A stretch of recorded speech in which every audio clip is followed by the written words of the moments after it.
Welcome to the new season of Free Music Podcast. We are currently in Hangara waiting for a big show of the man, the myth, the legend, Mr. X to the Z, Xzibit. How are you, man? I'm great. Thank you so much for being a guest here. Man, thanks for having me. So let's start. So like this is your first time in Belgrade. You're here on a tour, Kingmaker tour, and it started like 2.5 weeks ago in Germany? Yeah. We started in Germany and we've been rolling through these shows. It's been a great experience. This is, I don't take it for granted. I really love making music. So this Kingmaker album came out and I thought, I have a really deep love for Europe, because my first success came from Europe. My first gold record was from Germany. Oh, nice. So I always come here to tour, as well as the States, but I wanted to really come out and put on a great show. So we got a great concert with a great live band, so it's been really good. So when you talk about bands, so you're playing with Furnace Band, and so how is it like for experience? How does it differ from like playing with only DJ, especially like some of the older tracks that came out 20 years ago, like that you recorded in the studio? How does it? Well, I mean, it's got to be exciting for me. I could get up there easy with a DJ and just do a regular show, but the way that we've been able to construct this program is. We do classic material, we do new material, but the dynamic of the band allows us to do so much more. Yeah, and so how are you getting used to like the brutal schedule of the tour? Because basically there's like a concert every night, you're always on the road. So how do you like stay fresh and like rested and like always in a good mood, as I say it? We professionals, baby. We professionals, that's how we do it. We organize. I gotta tip my hat to Tato. My partner in everything OBE, he's the captain of the ship. He keeps us organized, he keeps us moving, and I can't take credit for that. I mean, he put this thing together with Mind Blowing Productions, and this has been like smooth and it works because it's organized. Oh, great! And did you maybe manage to like see anything from Belgrade today? Or was it like just like preparing for the great concert? And No. I had to go out into the city. So I went out into the city. We went to a music store. We got some stuff together. So it was good. For the drums. For the drummer. Nice. Yeah. And so let's go back to the beginning. So basically, like you started. You were born in Detroit and you like spent your whole formative years in Albuquerque, New Mexico. And as I seen from like many of your interviews, like it was a hard time and everything, and like you had like a lot of anger. So like when the first rhymes came, was that like did it came from that, or was something like completely? No, it was being aggressive is something that I've always been aggressive, but when I had music, it felt like I found a place to put it. Oh yeah. Without hurting myself or others. So, that's how it came. It was the fuel of what I was feeling, and I was just putting that feeling into my music. And so, like your next stop was later, like LA. So, like it was like geo-tracker car and just going straight there. And right. So, what were like expectations, and what actually met you in LA? I didn't have any expectations. I didn't know what to expect. I just went out there because I knew I was gonna die if I stayed where I was. Okay. So I went out there and one thing after another, and I just stayed true to myself, and then I met the right people, King T and Alcoholics, and it just kept going from there. Yeah, and I read something that you like actually like slept in your car like on Venice Beach. And on our first night. Yeah. Crazy. First night, I was on Venice. And so what was like in LA in those like early 90s that could give you that no other place in the US could? I mean, I feel like going west was a natural thing. It was like, I knew one person out there, so I wanted to go out there and check out the scene. And the battle rap scene was really vibrant. There was a lot of music going on in LA. And when I got there, it was just like, it was a new feeling. And there was just so much to do that, you know, it just intrigued me, you know. Oh, so nice. yeah. And so, like, your first album came in '96, The Speed of Life, At the Speed of Life, and then 40 Days and 40 Nights, and you were like one of the West Coast's biggest hopes in that moment. So, how was the feeling right away? Because you were still like underground, but like in those circles, you were like the new big thing. Right. I don't know, man. I just stayed consistent. I didn't have a plan B. You know, I don't really pay attention to, you know, what people say, you know what I'm saying? I just want to just do my music, and that's what kind of got me to that place. I never really cared about, you know, being famous. I just wanted to make dope music. Nice. But like when Up in the Smoke tour came in 2000 with like Dre, Eminem, Snoop and everyone, and was it like the moment that you felt like, oh, this isn't underground anymore? Did you like felt the like weight or something, or excitement? How was the feeling? Oh yeah, no, I knew. You can definitely know when the temperature in the room changes. You know, the temperature in the room definitely changed, and it was really dope to be able to, you know, like rise and be considered good enough to be with the greats, you know, and be able to go out and smash with them. And then like came like all the work with Dre in the studio, like Restless that went platinum with like so many hits, like X, for example, one of my favorite songs when I was like in those years. Right. And so like how was like working with Dr. Dre in the studio, and like what did you learn from him? Oh man, everything I know about how to produce, fine-tune music, taking, you know, a good song and turn it into a great hit.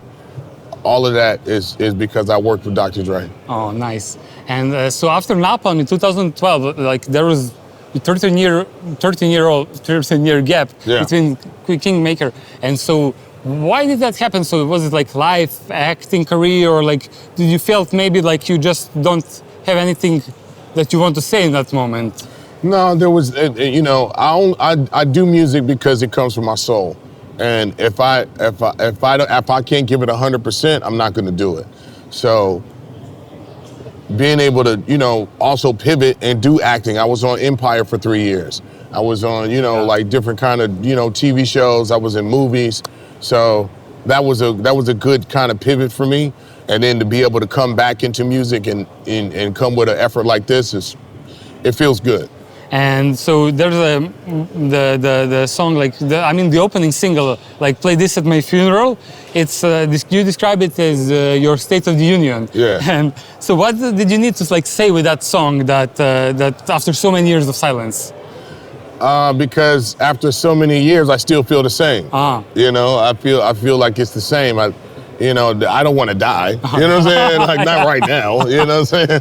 But it was like, it's a statement. It's like, all my life I've lived this way, and you can even when I'm not here, I'm still gonna feel this way. And I just need to mention that because like there's a Stark Armor, there's like Wakanda and things like that. Because like when I saw the album, I was like, is this like the Avengers? Because you had so many great artists with you on that album. Yeah. And so do you feel like they could like get something out of you in the studio that like you couldn't like find on your own way, you know, like? Oh no, I put everybody that's on that album, I put it on there for a reason.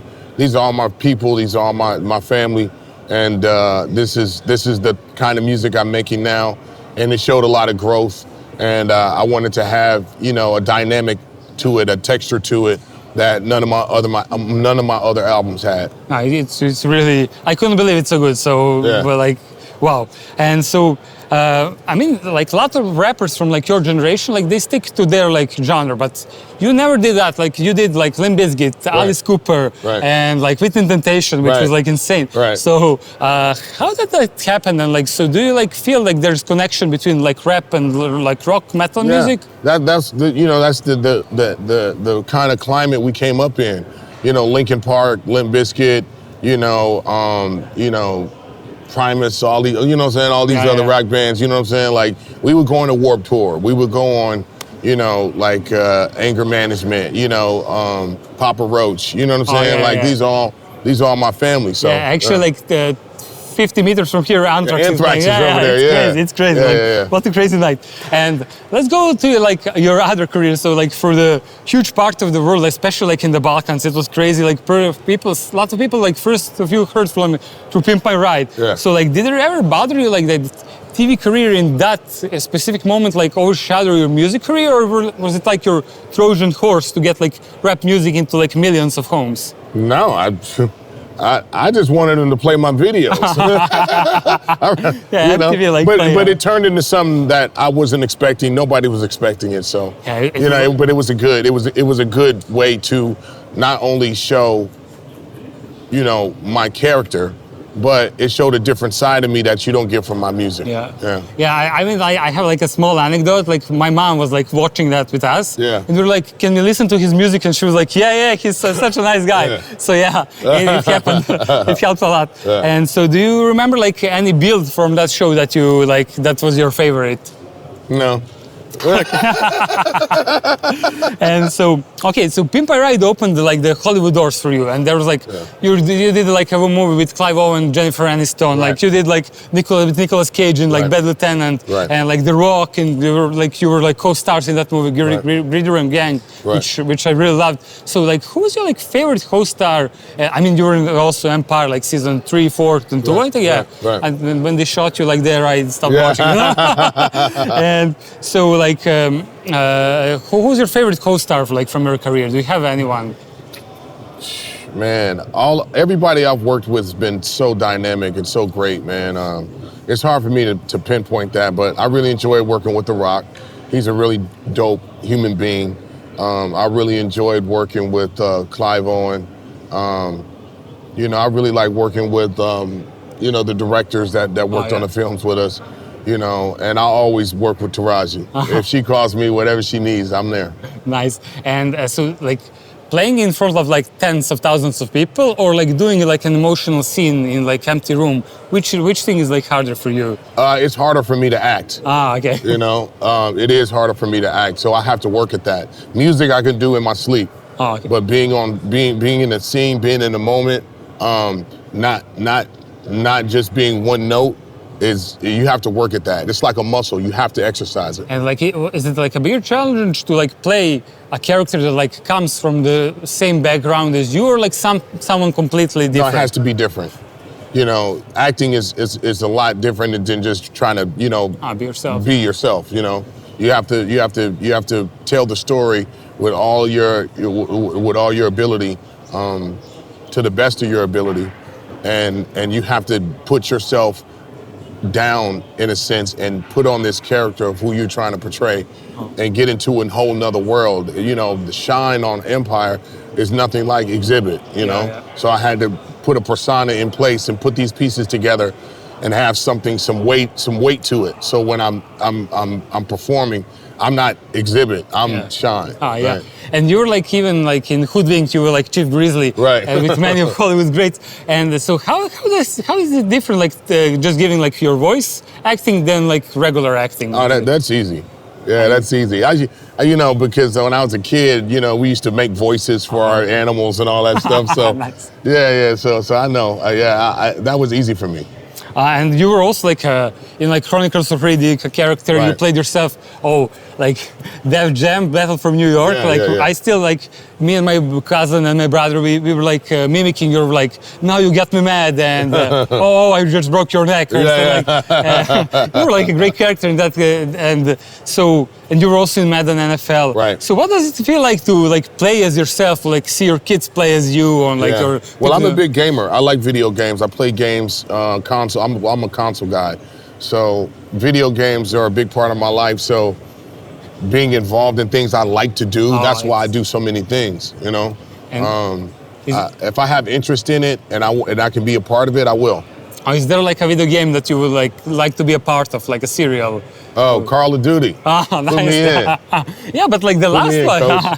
yeah, you heard it here. And like the last one, like the single player, I didn't like it, but Yeah. like the multiplayer, like it. Yeah, for sure. Yeah, It's yeah. really. I like really- to play zombies too. Oh yeah. Yeah, the zombies are oh, good. but it yeah. can be so stressful. Yeah, nah. I like that. We go rounds, you know.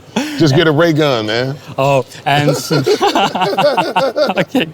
So, and after all, like the music, the TV career, the like video games, how would you answer like when someone asks you like who is Xzibit? Right. Well, Xzibit is a force of nature. It's something that, you know, I started when I was really young, and it just transformed into this thing that just changed my life. And you know, at the end of the day, Xzibit is many things, you know, but it's for the world to see. Oh, great! Like it was like perfect. And so let's wrap it for like today because I know you had to like run on that stage soon. Yeah. And just like one more question, like what could people expect from you tonight? Like what's the thing you do on concerts that like you can see it only on the concert? If you've ever seen me live, this show we're gonna do tonight is gonna be like you never see me ever before. You heard it here, like, Yeah. thank you so much Yeah, once man. again. It Thank was you, an man. honor Appreciate to it. meet You did Hangara. great, man. You're much better. Thank you, and like, please like, share and subscribe, guys. Thank you so much.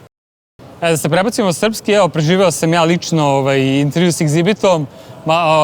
Kakva legenda, videli ste sami, a evo sad smo i sa dve druge domaće legende, Bigrom i Pajom. Long time no see, vratili se kod nas u podcast.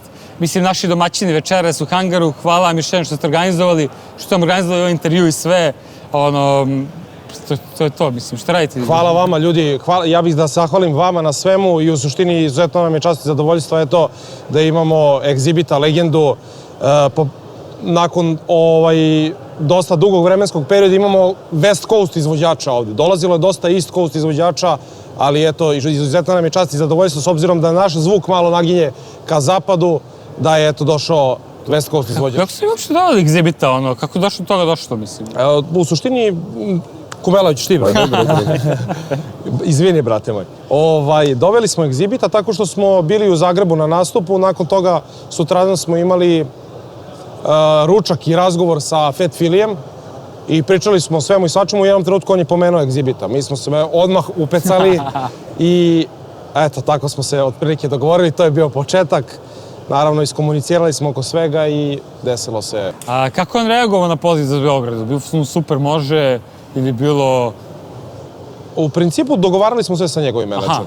Aha, s obzirom da je na turneji, evropska je turneja u pitanju, mislim da je Beograd svim tim izvođačima atraktivan zbog noćnog života i zbog svega i gomila događaja. Mislim da je njemu Beograd generalno zanimljiv i njegovom timu menadžera, tako da oni su prihvatili to i verujem da će biti zadovoljni sa večerašnjim. A dobro, mislim, znate sami koliko ste puta organizovali velike koncerte i sve, mislim, pre svega Hood Vibes. Sad, kako je ovo, ti i ja smo zapravo pričali pre koncerta, ja sam mislio da je ovo mnogo komplikovanije i teže nego Hood Vibes, a ti si mi rekao da je zapravo manji stres. Pa uopšteno, na Hood Vibesu imamo 15 izvođača, tu imaš od 15 izvođača 10 grupa puta 2, svako ima neke svoje prohteve. I onda što se toga tiče malo komplikovanije. Sad, oni su komplikovanije što se tiče nekih drugih detalja, ali to je Kumela sve pregovara, tako da uopšteno, mislim, imaju malo, nismo navikli mi na te njihove standarde, jednostavno, oni su, malo su ih razmazili tamo ljudi, verovatno. Tako da, dosta su zahtevniji ovde, mislim, izvođači traže, ne znam, pivo ili neku žestinu, oni imaju dobar spisak. Profesionalni su. Dobro, svoj rajder, to mora se izbušiti. Tako je. O svakom detalju se vodi računa, što je za nas, s obzirom da nismo hip-hop promoteri, da kažemo klasični, mi smo izvođači zapravo i ovo je skroz neka nova oblast za nas. Verujem da smo se dobro snašli. Ne, mislim za sad se delo dobro, vidjet ćemo ga krenuti. A na primjer kad smo kod organizacije svega, evo, skoro ste imali prvi Hood Vibes van Beograda u Novom Sadu, u Srpskoj Atini. Kako je to prošlo i kako ste zadovoljni? Sjajno, stvarno, i eto, to je Hood Vibes Night. Uopšteno imamo ambiciju, eto, da nastavimo u tom smeru što se tiče Hood Vibes Nighta. Postojaće Hood Vibes Special i Hood Vibes Fest, gde će biti glavni fokus. Sad, Novi Sad je sjajno prošao, bilo je oko 1.500 ljudi, možda malo manje, ali uopšteno, mislim, to je i mnogo manje akcentovano nego BG. Tu nemamo neki propratni program kao što je street workout, kao što je freestyle battle, kao što je mnogo stvari koje čine sam festival. Jednostavno, Novi Sad je samo nastup izvođača, s obzirom na broj ljudi koji živi u Novom Sadu, logično je da je manje ljudi nego u BG-u, ali mi smo prezadovoljni, eto, već pikirali smo i Niš, pikirali smo još neke gradove. Dobro, da, vi ste u Nišu nastupali mali milion puta, ja bih rekao. Da, i u Nišu imamo jako dobru potporu, tako da verujem da ćemo toko sledeće godine organizovati i neki Hood Vibes Niš. Mislim, s tim ste baš pokazali da to nije kao beogradska priča, nego da je samo ono Da, hoćemo, mi doživljavamo ovo kao neku MMA organizaciju, oni kako imaju događaje po svim gradovima, tako isto ćemo i mi. Jasno. I neću mnogo da vas davim, znači sad, evo, šta sledi? Mislim, leto prebukirani ste, koliko vidimo, na nastupima, razni festivali i sve. Dalje u planu neka nova muzika, možda? Voleo bih samo da najavim, kad smo već kod planova i kod leta, da eto, imat ćemo DJ premijera 28. juna, da to premijerno kažemo kod vas u emisiji. 28. jun, Zapa Barka, Hood Vibe Special, još jedan, znači to je prvi strani izvođač nakon Xzibita koga ćemo dovesti. I Bože zdravlja, verujem da ćemo se ubrzo vratiti u studio, da krenemo da se bavimo ono za šta smo školovani. I evo, još jedno pitanje za kraj, šta se dešava s vašim podcastom? Još od 3 meseca već nema... Želimo malo da proberemo sada naredne goste koji će dolaziti. Dosta gostiju smo doveli, već smo, da kažemo, ispunili u velikoj meri taj naš fond gostiju koji smo želeli da imamo. Hoćemo da malo napravimo otprilike neki presek i da vidimo ko će sledeći dolaziti, da dovodimo legende, da dovodimo ljude do kojih je malo teže doći, a koji će ispromovisati hip-hop kulturu na pravi način. Sjajno, ljudi, znam da ste sad puni posla, tebi pa zvoni telefon, tako da hvala vam puno, hvala vam još jednom za sve. Hvala vama, ljudi. I vreme da užijem u koncertu. Hvala puno. Pozdrav svima, ljudi. Pozdrav, ljudi.